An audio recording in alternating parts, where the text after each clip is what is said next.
Hi there, this video is going to show you how to edit your rates and availability page. If you've chosen to have our calendar, I'll show you how to edit those calendar, block off unavailable dates shortly.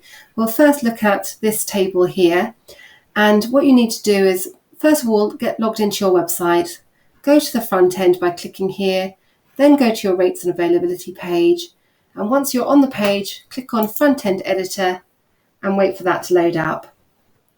Once it's loaded up, you simply hover over the table, click on it, and you'll see that there's a general tab which you don't really need to go to.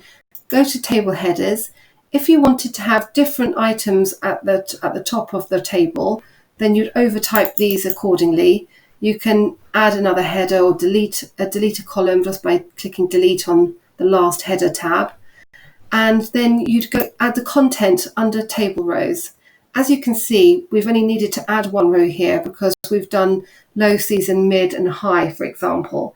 But if you instead wanted to have different date ranges, for example, you could add lots and lots of different rows for the different date ranges. So play around with that, and if you get stuck, let me know. Once you finish making your changes, click save, and that's it. That's really all you'd want to make. Of course, down below you've got here your accordion for your terms and conditions, which you'll need to fill in. So click on that and you'll see it says item 1, edit item, and you leave that there as it is. Click here to view our terms and conditions. That's the little title you see there.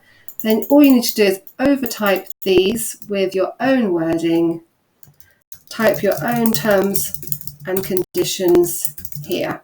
Once you finish typing those out, click save, then click save again, and then that's basically all there is to change on that page. Just click done and publish, and that's it. Then to go to block off these dates, what you want to do is go into the dashboard area, and you need to go to where it says WP Simple Booking Calendar, click on calendars, click on your availability where it says availability for your calendar, and you're into the calendar area. Now, if you notice, I've actually put here mid-season for this section for these dates. You can see they're all mid-season. When you go to July, which is the UK summer season, you can see that it goes to high season from the school holidays, which is from the 19th of July, for example. And you can do this all in bulk. So you can select a date range here, and you do the same thing for blocking off dates. But imagine you wanted to choose, let's go to, we're on July right now. So let's just say 1st of July. So you've got to select the date, the month, select the date on the month, and then choose the end date, so 31st of July. And you can choose the weekdays as well. So if you wanted changeover to be, you could say changeover here is on Fridays. You could say here changeover. And then on the front end, on all the Fridays in July, you would see it would say changeover day as shown here. You can also then say that you want to add all the days, apart from Friday, because you've already got a tooltip there. You want to change that to say low season, not that you would for the UK, but let's just say you wanted to.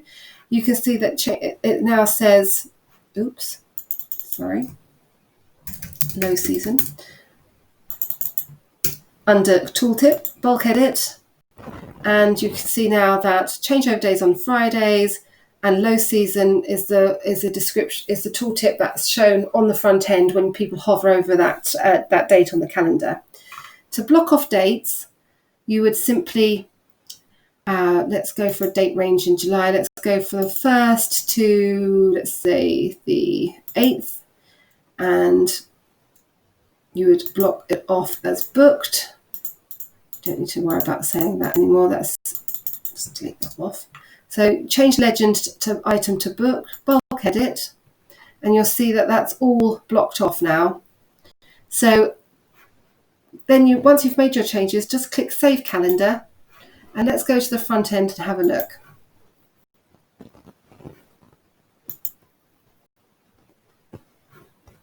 and go to July. There you go. The dates have been blocked off.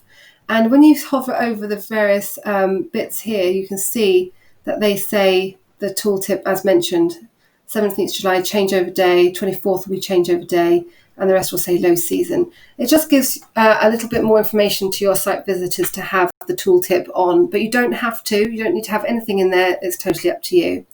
So going back to the calendar, if you want to just use the drop-down arrow here, you can also just go like that and click booked. It's also nice to use the changeover 1 and 2 here. It shows that that's the changeover day, which means someone can then know that they can arrive on that the 9th of July. And equally at the start of the booking, if you use changeover 1, you can see that shows that that's the period that's booked, but yet someone could be leaving on the 1st and then the new person arriving on the 1st as well. So that's really good to have. It just makes it a lot clearer for people to know when changeover is, etc. And that's it. Let me know if you have any questions at all about this. Once you've made your changes here, it's really important that you click on the Save Calendar, otherwise it won't, even if you've done all the blocking off bits here, if you haven't clicked on the Save Calendar, it won't save. So ensure you do that. If you have any questions at all, let me know and we'll be happy to help.